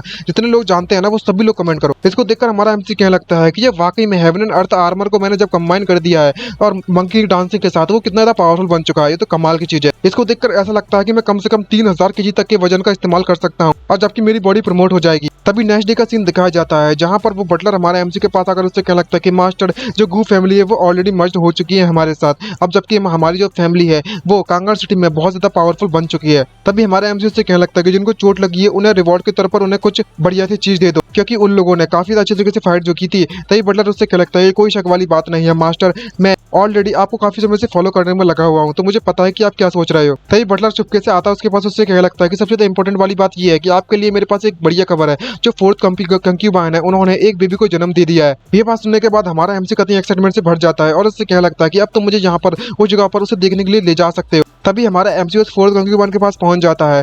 तभी फोर्थ कंक्यूबाइन हमारे एमसी से कहने लगता है कि तुम्हें मुबारकबाद हो मास्टर जी, यह एक लड़का हुआ है, हमारी फैमिली में एक नया मेंबर आ चुका है। तभी हमारा एमसी इससे कहने लगता है कि तुम्हें भी बहुत बहुत धन्यवाद, अब यहाँ पर ये बंदा हमारी पूरी की पूरी फैमिली की प्रॉपर्टीज को इनहेरिट करेगा। ये बात सुनने के बाद ये लड़की काफी ज्यादा शॉक हो जाती है फोर्थ कंक्यूबाइन। तभी हमारा एमसी से बताने लगता है कि ये पूरी की पूरी जो कांगर सिटी है वो कांगजियो प्रोविंस की टेरिटरी का सिर्फ 10वां हिस्सा हासिल करती है और पूरे के पूरे कांगजियो प्रोविंस सिर्फ और सिर्फ शेनवू कंटिनेंट का शेनवू स्टेट टेरिटरी का 10वां हिस्सा में आता है। और बात करें पूरे के पूरे शेनवू स्टेट के बारे में तो ये सिर्फ 10वां आता है स्प्लिट मार्शल कंटिनेंट टेरिटरी में, मतलब 10th% है। लेकिन मैं ये बात गैस कर सकता हूँ कि जो स्प्लिट मार्शल कंटिनेंट है वो लेजेंडरी स्काई ब्लू प्लेनेट, मैं जरूर पूरी पूरी दुनिया घूमना चाहता हूँ और आखिरकार मैं यहाँ पर टाइम ट्रेवल कर इस दुनिया में आया हुआ हूँ तो इस मौके तो मैं फायदा उठाना ही चाहूंगा और पूरी पूरी दुनिया घूमना चाहूंगा। और मैंने अब आई मीन हम सभी की जो लाइफ है वो ऑलरेडी सेव कर दी और कंफर्टेबल भी कर दी है, लेकिन यहाँ पर कभी भी फ्यूचर का कोई भरोसा नहीं है, कब यहाँ पर कुछ हो जाए और हमारी लाइफ किस तरीके से मिजरेबल हो सकती है। अगर कोई यहाँ पर ऐसा बंदा आ गया जिससे हमने पंगे ले लिए और वो बंदा हेवन एंड अर्थ रियलमी का हुआ एक्सीडेंट से, तो हम क्या करेंगे। तो इसलिए मैं और भी पावरफुल बनना चाहता हूँ और टॉप मार्शल आर्टिस्ट बनना चाहता हूँ यहाँ का, और सिर्फ तभी मैं अपनी खुद की किस्मत को अपने हाथों से कंट्रोल कर सकता हूँ। क्या तुम्हें ये बात समझ में आ गई। ये बात सुनने के बाद फोर्थ कंक्यूबाइन उससे कहने लगती है कि मैंने तो इस बात की उम्मीद भी नहीं की थी कि तुम्हारी इच्छाएं इतनी बड़ी बड़ी हैं। तभी हमारा एमसी उसके बच्चे पर अपना हाथ रखता है और उससे कहने लगता है कि आसमान वाकई में बहुत ज्यादा बड़ा है किसी पक्षी के उड़ने के लिए, और समंदर बहुत ज्यादा बड़ा है किसी मछली को उसे पार करने के लिए। अब जबकि हम लोग इस वर्ल्ड में आ चुके हैं हमें बहुत बड़ा सोचना चाहिए ऑफ कोर्स। और ये जो बच्चा है जो तुमने पैदा किया है यहाँ पर डी फैमिली की पूरी प्रॉपर्टीज को भी इनहेरिट करेगा और मैं कल कांगर सिटी को छोड़कर चला जाऊंगा। कोई फर्क नहीं पड़ने वाला कि आखिरकार कितनी ज्यादा मुश्किलें आने वाली है, मैं उन मुश्किलों का डटकर सामना करूंगा और टॉप पर जरूर पहुंचूंगा। और जब इनकी ये सब बातें चलने में लगी हुई होती है तभी अचानक से वहाँ पर हमारे एमसी की मॉम आ जाती है और वो चिल्लाते उससे कहने लगती है कि कहाँ पर है हमारा बेबी, कहाँ पर है बेबी, आई मीन वो बच्चा। तभी एमसी उससे कहने लगता है कि आखिरकार मॉम आप यहाँ पर क्या करने में लगी हुई हो। तभी उसकी मॉम फोर्थ कंक्यूबाइन के पास आने के बाद अपने कपड़े को उतार कर उससे कहने लगती है कम ऑन बेबी, मैं आपको दूध पिलाना चाहती हूँ, और वो उसे दूध पिलाने के लिए आगे बढ़ने लगती है। लेकिन तभी हमारा एमसी रोकता है और उससे कहने लगता है कि आपको इस तरीके से यहाँ पर शोर नहीं करना चाहिए प्लीज। तभी इसकी मॉम उससे कहने लगती है कि आखिरकार तुम मुझे इस तरीके से क्यों रोक रहे हो, आखिरकार तुम भी तो इसी तरीके से ग्रो हुए हो, बड़े हुए हो, अब तुम यहाँ पर इतने बड़े हो चुके हो तो अपने लिटिल ब्रदर के साथ खाने के लिए फूड के लिए इस तरीके से बहस नहीं कर सकते। जिस बात को सुनने के बाद हमारा एमसी से रोकता है और उससे कहने लगता है कि हम लोग बाहर चलते हैं और बाहर चलकर खेलते हैं। ये बात सुनने के बाद उसकी मॉम काफी ज्यादा शौक हो जाती है, एकदम से खेलने की बात आती है और वो काफी ज्यादा एक्साइटमेंट से भर जाती है। उससे कहने लगते हैं कि आखिरकार हम लोग कहाँ पर जाने वाले हैं खेलने के लिए। और जैसे ही मौका मिलता है हमारा एमसी अपनी मॉम के मुंह को पकड़कर घसीट कर बाहर ले जाने लगता है और उसकी मॉम वहां से निकलने की कोशिश कर रही होती लेकिन निकल नहीं पाती। और अगले ही पल फोर्थ कंक्यूबाइन वहां पर उस सभी को देखकर उससे कहने लगती है लगता है कि जो यंग मास्टर वो वाकई में थक चुके होंगे अपने इस तरीके के हाउस होल्ड को इनकी जो काम रहता है ना, बहुत ज्यादा अफेयर्स रहते हैं मैनेज करने के लिए, वो बहुत ज्यादा टायर्ड वाला बहुत ज्यादा थकाने वाला काम है। और तभी हमारा एमसी दरवाजे को लगाने के बाद अपनी मॉम को बाहर ले आता है और कहने लगता है कि फाइनली इन्हें मैं बाहर लेकर आ चुका हूँ। तभी अचानक से वो रैबिट गर्ल बाहर निकलती है, जिसको देखकर हमारा एमसी सरप्राइज हो जाता है और उससे कहने लगता है कि तुम्हें पहले बाहर आना चाहिए था और मैंने तुम्हारी प्रॉब्लम ऑलरेडी सॉल्व कर दी है। तभी वो रैबिट गर्ल उससे कहने लगती है कि तुम्हारी जो बेवकूफ रिटार्डेड मॉम है ना, वो हमेशा कभी ना कभी स्टूपिड थिंग्स करती रहती है, तो ये कोई बड़ी बात नहीं है। और मैं यहाँ पर तुम्हें ये बताना चाहती हूँ कि मेरी जो पूरी तरीके से बॉडी है वो रिकवर नहीं हुई है। ये बात सुनने के बाद हमारे एमसी को गुस्सा आ जाती है और वो उस रैबिट गर्ल की कान पकड़कर खींचना चालू कर देता है और उससे कहने लगता है कि आखिरकार तुम्हारे ये सब कहने का मतलब क्या है, इससे मेरा क्या लेने देना। जियांग वैन ऑलरेडी मर चुका है, तो आखिरकार तुम अभी तक पूरी तरीके से रिकवर क्यों नहीं हुई हो। तभी वो एक चुटकी बजाती है और उससे कहने लगती है कि तुम सबसे पहले तो मेरे स्पिरिचुअल स्पेस में आकर देखो और तुम्हें खुद पता चल जाएगा। और तभी हमारा एमसी भी उसके स्पिरिचुअल स्पेस में घुस जाता है और वहाँ पर बहुत ज्यादा डार्कनेस होती है, इसको देखकर वो काफी सरप्राइज होती है। क्या लगता है कि ये वाकई में स्पिरिचुअल स्पेस है, वो भी ईयर रैबिट बीस्ट का। आखिरकार ये इतना ज्यादा एम्पिटी और डार्क क्यों है। तभी अचानक से कोई स्पिरिट पावर उस पर अटैक करने लगती है, जिसको देखकर वह काफी ज्यादा डर जाता है और घबरा जाता है। और वहाँ पर देखता है तो एक रैबिट और एक बुल और एक टाइगर एक दूसरे के सामने खड़े हुए होते हैं। इसको देखकर वो सरप्राइज हो जाता है और उससे कहने लगता है कि आखिरकार मेरी मॉम की बॉडी में इतने ज्यादा स्पिरिट शैडोज क्या करने में लगी हुई है। क्या ऐसा पॉसिबल हो सकता है कि जब इसने जियांग वैन की पावर जियांग वैन की जो ईयर बीस्ट पावर है उसे एब्जॉर्ब किया था, तो इसे अभी तक पूरी तरीके से डिफाइन नहीं किया है। और तभी वो अपना हाथ उस टाइगर की तरफ बढ़ाने लगता है। तभी उसको देखकर कहने लगता है कि इसको देखकर ऐसा लगता है कि ये मुझ पर अटैक नहीं करने वाला। और दिखाया जाता है कि सारे की सारी स्पिरिट को किसी रस्सी के द्वारा बांधा रखा गया है। और हमारा एमसी इसको देखकर कहने लगता है कि आखिरकार इनकी जो बॉडी है वो एक दूसरे के साथ एक रस्सी से क्यों बंधी हुई है। तभी रैबिट गर्ल उसे बताने लगती है कि यही रीजन है इसके लिए मैं अभी तक रिकवर्ड नहीं हुई पूरी तरीके से। मैंने एक्सीडेंटली यहाँ पर कुछ सालों की बीस्ट पावर को एब्जॉर्ब कर लिया है। उसके बाद मैंने 12 ईयर बीस्ट कलेक्टिंग सिस्टम को तुम्हारी मॉम के दिमाग में ऑन कर दिया था। अगर मैं इन सभी को कलेक्ट नहीं कर पाती हूँ तो मुझे इस बात का डर है कि मैं हमेशा तुम्हारी मॉम की इस बॉडी में हमेशा हमेशा के लिए कैद रहूंगी। ये बात सुनने के बाद एमसी उससे कहने लगता है एक्सीडेंट से ये सब इसलिए हो रहा हो कि तुम वाकई में बहुत ज्यादा लालची बनने में लगी हुई थी। अब तुम यहाँ पर हिंट देने में लगी हुई हो कि मैं तुम्हारी यहाँ पर मदद करूं और इन सभी के सभी ईयर बीस्ट को रिफाइन करूं तुम्हारे लिए। ऐसा नहीं हो सकता, बिल्कुल भी नहीं। ये बात सुनने के बाद रैबिट गर्ल उससे कहने लगती है कि अगर तुम मेरी मदद करती हो तो मैं तुम्हें एक बहुत बड़ा सीक्रेट बताऊंगी। लेकिन हमारे एमसी को उसके सीक्रेट में कोई भी इंटरेस्ट नहीं होता और उससे कहने लगता है कि मुझे नहीं जानना तुम्हारा सीक्रेट, और तुम उन सिगरेट का इस्तेमाल कर उन बोरिंग गॉसिपर्स का साथ मुझे मार सकती हो। तभी वो रैबिट गर्ल से रोकते उससे कहने लगती है कि जरा एक मिनट को, जो सिगरेट मैं तुम्हें बताने वाली हूँ वो हुआ फैमिली के बारे में और इससे तुम और भी ज्यादा पावरफुल बन सकते हो। और जैसे पावरफुल बनने की बात आती है तो हमारा एमसी एग्री होकर पीछे मुड़कर देखता है। उससे क्या लगता है कि तुम मुझे जल्दी से बताओ, अगर ये बात सच है तो मैं तुम्हारे साथ काम करने के लिए मान सकता हूँ। तभी वो रैबिट गर्ल से बताने लगती है कि हुआ फैमिली के द्वारा टॉप ट्रेजर छुपाया गया है उनकी फैमिली में। वह एक स्टार बीड है जिसे फॉलन मार्शल आर्टिस्ट स्टार रियलमी के द्वारा वहाँ पर छोड़ा गया था। लेकिन जो हुआ फैमिली है इसके बारे में बिल्कुल भी उन्हें नहीं पता है, उस वैल्यू के बारे में उसके, और उसे किसी कचरे या फिर कॉमन ट्रेजर की तरह समझते हैं। अगर तुम उस बीड को अपने हाथ में हासिल करने में कामयाब रहे तो तुम्हारी जो पावर है वो काफी तेजी से बढ़ जाएगी। तभी हमारा एमसी से पूछने लगता है क्या तुम्हें स्टार रियलमी के ऊपर के लेवल्स के बारे में पता है। तभी वो रैबिट गर्ल से बताने लगते हैं। उससे कहने लगते हैं कि तुम्हारा दिमाग खराब हो चुका है,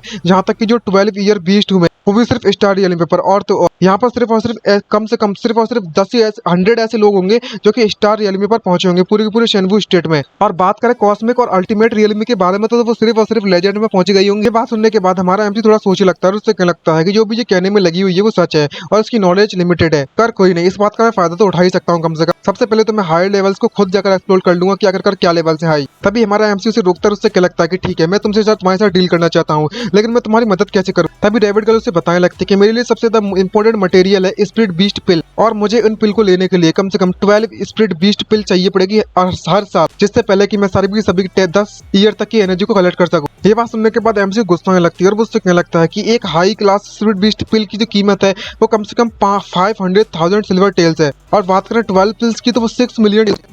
तभी वो रैबिट गर्ल उससे कहने लगती है कि मैंने कब कहा कि तुम्हें ये सब बाय करने की जरूरत है मेरे लिए। मैं तो तुमसे ये कह रही हूँ कि मैं तुम्हें ये सिखा दूंगी किस तरीके से स्पिरिट बीस्ट पिल को बनाया जाता है, और तुम उन पिल्स को अपने हाथों से खुद बनाकर इस्तेमाल कर सकते हैं। और उन्हें बनाने की जो कीमत है वो कम से कम सिर्फ 10,000 टेल्स होगी। और एक बार तुम इस मेथड को मास्टर कर लोगे तो तुम इन पिल्स को बेचकर पैसा भी छाप सकते हो, और तुम्हें इससे कुछ भी नुकसान नहीं होने वाला। ये सुनकर एमसी एग्री हो जाता है और उससे कहने लगता है कि ये बात तो बिल्कुल सही है, तो तुम मुझे बताओ कि बाकी के जो मटेरियल्स हैं वो क्या है उन्हें बनाने के लिए। तभी वो रैबिट गर्ल उसे बताने लगते हैं। उससे कहने लगते हैं कि कोई बड़ी बात नहीं है, तो मैं बस यहाँ पर 30 स्पिरिट कंज्यूमिंग हब्स की जरूरत पड़ेगी, 100 किलो स्पिरिट नरिशिंग वुड की जरूरत पड़ेगी, और कुछ ऐसे ही मटेरियल। ये बात सुनने के बाद हमारा एमसी कहीं भड़क पड़ता है और उससे क्या लगता है कि यार मैं तुम्हें कोई बेवकूफ दिखता हूँ, इडियट रैबिट कहीं की। तभी वो रैबिट अपने हाथों में कुछ निकालती है और उसे निकालकर उससे कहने लगती है हमारे एमसी, चलो ठीक है, मैं तुम्हें सबसे पहले तो वो रेसिपी दे देती हूँ रिफाइन करने के लिए स्पिरिट बीस्ट पिल्स को सबसे पहले, और तब तुम जहाँ पर इन पिल्स को सक्सेसफुली बना लोगे तब मैं तुम्हें यहाँ पर एक सीक्रेट कल्टीवेशन टेक्निक दूंगी स्प्लिट बीस्ट स्पेस बनाने के लिए। तुम इसके बारे में क्या सोचते हो? इसको देखकर हमारा एमसी के मन में लालच आ जाता है और हमें बताया जाता है कि जो स्प्लिट बीस्ट स्पेस है वो एक स्टोरेज ट्रेजर की तरह है। इसके अंदर बड़े बड़े आइटम्स को छुपाकर रखा जा सकता है। तभी एमसी उस लेटर को पढ़ता है और उससे कहने लगता है उस रेसिपी को पढ़ने के बाद,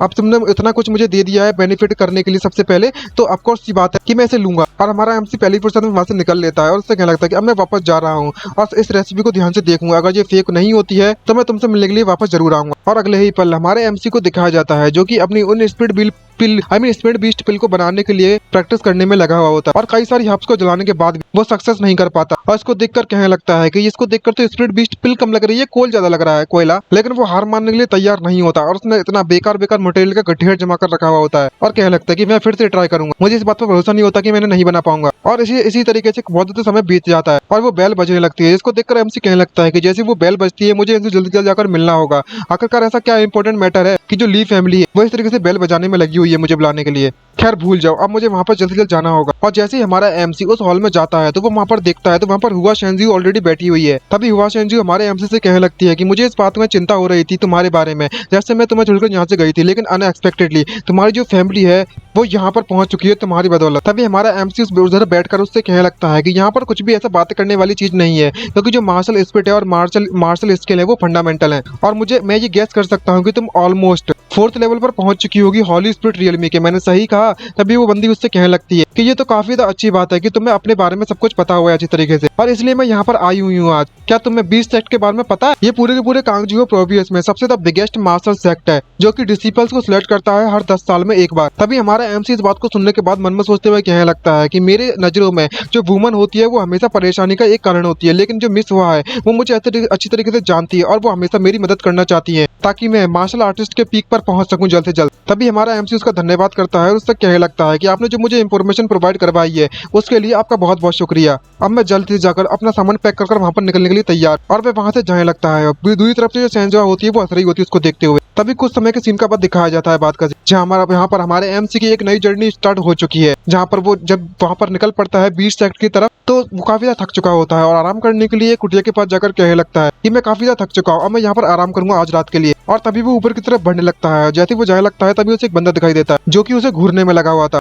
और वो छोटा सा बच्चा हमारे एमसी को घूरने में लगा हुआ होता है। तभी हमारा एमसी उस बच्चे पर दया दिखाता है और उससे क्या लगता है कि तुम्हें मुझसे बिल्कुल भी डरने की जरूरत नहीं है, मैं तुम्हारी जगह नहीं छुड़ाने वाला, मैं बस एक रात के लिए यहाँ पर रुकूंगा आज। और वो उस बच्चे को तभी एक मीट दे देता है और उससे कहने लगता है कि तुम इसे अपने खाने के लिए भूनकर खा सकते हो। लेकिन वो बच्चा ज्यादा ध्यान नहीं देता और वो कच्चा ही खाने लगता है उस मीट को, और वो उसे लेकर वहां से चला जाता है। तभी एमसी देखता है तो उसे चिल्लाते हुए कहने लगता है कि तुम्हें इस तरीके से कच्चा खाने की बिल्कुल भी जरूरत नहीं है। और तभी वो उसके अंदर जाकर अकेले कोने बैठकर खाना चालू कर देता है। एमसी उसके पास आता है और उससे क्या लगता है कि तुमने काफी दिनों से कुछ भी नहीं खाया है, तुम काफी ज्यादा भूखे थे। और तभी वो अजीब तरीके की लैंग्वेज बोलने लगता है, लेकिन उसे कुछ भी समझ में नहीं आता। एमसी समझता है कि ये बंदा पूरी तरीके से पागल है और उसके दिमाग के साथ कुछ परेशानी है, और वो कुछ लकड़ियां लाकर उसको जलाने के लिए कहने लगता है कि तुम्हारी किस्मत वाकई में बहुत अच्छी थी कि तुम आज मुझसे आकर मिल चुके हो, और मैं तुम्हें इस तरीके से खाली पेट नहीं सोने दूंगा। मैं तुम्हें सिर्फ खाना ही नहीं खिलाऊंगा बल्कि मैं तुम्हें बढ़िया सी नींद भी दिलवाऊंगा। और वे आग जलाकर दोनों को दोनों वहीं पर सो जाते हैं। तभी रात के समय में वो बच्चा उठता है और एक चाकू निकालकर हमारे एमसी की तरफ बढ़ने लगता है और अपने हाथ को वहां पर काट वह हमारे एमसी के ऊपर अपने खून को गिरा देता है, और गिराने के बाद अपना सर झुकाकर उसके सामने पता नहीं क्या करने लगता है और कुछ बोलकर वहां से पहली फुर्सत में भागना चालू कर देता है, जिसको देखकर हमारे एमसी को कुछ भी समझ में नहीं आ रहा होता कि आखिरकार ये बच्चा करना क्या चाहता है। और मन में सोचते हुए कहने लगता है कि इस बच्चे के दिमाग में कुछ भी ऐसे इंटेंशन नहीं थे कि वो मुझे चोट पहुंचाना चाहता था, और जो मेरी विक्टोरियस फाइटिंग स्पिरिट है ना ही उन्होंने इसके मन से किसी भी तरह के किलिंग इंटेंट महसूस किया है। लेकिन एक बात मुझे फिर भी समझ नहीं आई कि आखिरकार इसने मेरी बॉडी पर अपना ब्लड क्यों डाला है। तभी दूसरी तरफ हमें दिखाया जाता है दो लोगों को जो कि वहां पर जाने में लगे होते हैं। उनमें से एक बंदा कहने में लगा होता है, मिस्टर हान क्या आपने अभी तक उस बंदे को ढूंढा है? और ये बंदा मिस्टर गाओ होता है, वो भी एक मार्शल आर्टिस्ट हॉली स्पिरिट रियलमी का। तभी जो दूसरा बंदा होता है वो उससे कहने लगता है कि वो बंदा हम जिसको ढूंढ रहे हैं वो हमारे सामने ही है, और इसका नाम मिस्टर हान है, मार्शल आर्टिस्ट है हॉली स्पिरिट रियलमी का ये भी। और तभी वो दोनों के दोनों अपने स्पिरिट बीस्ट के साथ उस टेम्पल के अंदर जाने लगते हैं जहाँ पर हमारा एमसी सोने में लगा हुआ होता है और आराम करने में लगा हुआ होता है। तभी वो वुल्फ हमारे एमसी को देखकर जोर जोर से चिल्लाने लगता लगता है, जिसको देखकर वो बंदा कंफ्यूज होता है और उससे कहने लगता है कि मिस्टर हान, क्या आप इस बात को लेकर श्योर है कि ये बंदा जो बंदा चू फैमिली का सर्वाइवर था वो कोई बच्चा नहीं था? लेकिन इसको देखकर तो ऐसा बिल्कुल भी नहीं लगता। तभी मिस्टर हान उससे कहने लगता है कि तुम्हें मैं बाकी में बहुत ज्यादा सीरियस हूँ, ये जो बंदा हमारे सामने लेटा हुआ है वो पक्का ही सर्वाइवर है चू फैमिली का, इस बात की गारंटी मैं दे सकता है रे। तभी हमारा एमसी मासूम बनकर वहां पर उठता है और उनको देखकर कहने लगता है कि अब दोनों को दोनों अभी मेरे बारे में बात करने में लगे हुए हैं। और इतना ही सुनते वो दोनों को दोनों हमारे एमसी पर टूट पड़ते हैं उसको मारने के लिए। तभी हमारा एमसी उनसे कहने लगता है कि तुमने गलत इंसान को पकड़ लिया है, तुम बेवकूफ कहीं की जिसे तुम ढूंढ रहे हो वो मैं नहीं हूँ, तो आखिरकार तुम मुझ पर अटैक क्यों करने में लगे हो? क्या तुम्हें वाकई में ऐसा लगता है कि मैं कोई पुशओवर हूँ? तुम मुझ पर जब चाहो अपने हिसाब से अटैक कर सकते हो। और तभी वो अपनी फाइटिंग स्पिरिट को ऑन कर देता है, जिससे कि इसकी पूरी की पूरी बॉडी एक एनर्जी के आर्मर से घिर जाती है। और उसका हेवनली आर्मर देखने के बाद वे दोनों को दोनों आपस में बातें करते हुए कहने लगते हैं कि इस बंदे के पास काफी ज्यादा इविल टेक्निक्स है, इसका दिल काफी ज्यादा इविल है और बहुत ज्यादा क्रूल है। हमें इस बंदे को जल्द से जल्द यहीं पर मारना होगा ताकि हमारी जो फ्यूचर की परेशानियां हैं हम उनको यहीं पर टाल सकें। तब वो भी अपनी मार्शल स्पिरिट आर्मर को समन कर लेते हैं ताकि वो भी अपनी टेक्निक का इस्तेमाल कर सके। और वह दोनों के दोनों हमारे एमसी पर एक और बात कूद पड़ते हैं उसे मारने के लिए, जिसको देखकर हमारा एमसी काफी तक घबरा जाता है और कहने लगता है कि ये तो वाकई में बहुत ज्यादा तेज है। वह सभी के सभी लोग कम से कम 4th लेवल पर है हॉली स्पिरिट रियलमी के, लेकिन क्यों? तभी वो दोनों के दोनों अपनी form of flying dragon formation का इस्तेमाल करते हैं, जहाँ पर हमारा एमसी बाल बाल बचता है उन दोनों के अटैक से। और उनका अटैक को झेलने के बाद कहने लगता है कि वे दोनों के दोनों अपनी मार्शल स्पिरिट के साथ काफी ज्यादा फेमिलियर है और उनके जो अटैक्स है वो वेल ऑर्गेनाइज्ड है। तो अच्छा, अब मुझे समझ में आया, वे दोनों के दोनों फॉर्मली ट्रेंड है, लेकिन मैं इस समय पर बस एक एमेच्योर हूँ जिसने अभी तक ट्रेनिंग नहीं ली है। तभी वो दोनों के दोनों वापस से अपनी फॉर्मेशन का इस्तेमाल करने लगते हैं हमारे एमसी पर अटैक करने के लिए। लेकिन तभी देखता है कि वो दोनों के दोनों वहां से गायब हो चुके हैं। किसी तरीके से उनको ऑरा को महसूस कर लेता है और जैसे ही वो दोनों के दोनों हमारे एमसी पर बैक टू बैक अटैक करने के लिए बढ़ रहे होते हैं तो हमारा एमसी डॉज करने की कोशिश करता है, लेकिन कहने लगता है कि मैं इसको डॉज नहीं कर सकता, इसको खैर भूल जाओ, मैं इनकी फॉर्मेशन को यहीं पर तोड़ दूंगा भले ही मुझे थोड़ी बहुत चोट लगे। और तभी वो दोनों की दोनों स्वॉर्ड उसके पेट में घुस जाती हैं और उसके पेट से खून निकलने लगता है। लेकिन इस मौके का फायदा उठाता है हमारा एम्स और वो तुरंत जाकर अपने दोनों हाथों से उसकी गर्दन को वहीं पर तोड़ देता है। और उसके हाथों की पावर कम से कम 3000 kg की स्ट्रेंथ होती है, जिसको देखकर सामने वाला बंदा कहने लगता है क्या तुम क्लियरली मॉर्टल स्पिरिट रियलमी पर नहीं थे? तो आखिरकार तुम इतने पावरफुल कैसे हो सकते हो? तभी बंदा एक फ्लेयर निकालता है और मन में सोचते हुए कहने लगता है कि फॉर्मेशन ऑलरेडी टूट चुकी है, लगता है कि मुझे अपने सेक्ट लीडर को इमीडिएटली इन्फॉर्म करना होगा इसके बारे में। और वो बाहर भागना चालू कर देता और बाहर भागने के बाद उस फ्लेयर को तुरंत एक्टिवेट कर देता है। और जब वो ऐसा कर रहा होता है तभी हमारा एमसी बाहर आता है और उससे क्या लगता है कि तुम यहाँ पर अपनी मदद के लिए लोगों को बुलाना चाहते हो। और जिस तरीके से हमारा एमसी अपने ऑरा को रिलीज करने में लगा हुआ होता है, इस बंदे की इतनी ज्यादा फट जाती है ना कि वो डर के मारे कहने लगता है कि मुझे मत मारो प्लीज। लेकिन हमारे एमसी पर इसने अटैक किया है तो वो उसके मुंह पर एक जोरदार पंच मारता है और वह बंदा वहीं पर ढेर होकर मारा जाता है। तभी एमसी चैन की सांस लेकर कहने लगता है कि फाइनली मैंने इस मैटर को सॉल्व कर दिया है, लगता है कि मैं काफी ज्यादा थक चुका हूँ इतनी ज्यादा एनर्जी इस्तेमाल करने के बाद। और अपने घोड़े पे बैठकर वहां से पहली फुर्सत में निकल पड़ता है। दूसरी तरफ दिखाया जाता है कि जहां पर ये लीडर होता है इन लोगों का, वो उन फायरवर्क को देखती है, उनसे कहने लगता है कि ये फायरवर्क इंडिकेट करती है कि हाईएस्ट लेवल का डेंजर वहां पर मंडराने में लगा हुआ है। लगता है कि जो चू फैमिली का सर्वाइवर है उसके पास कुछ ना कुछ तो जरूर है जिससे कि वो हम उन्हें रोकने में कामयाब रहा। तभी वो बंदा आकर उससे कहने लगता है कि सर जो फायरवर्क है वो बीच सेक्ट के आसपास है,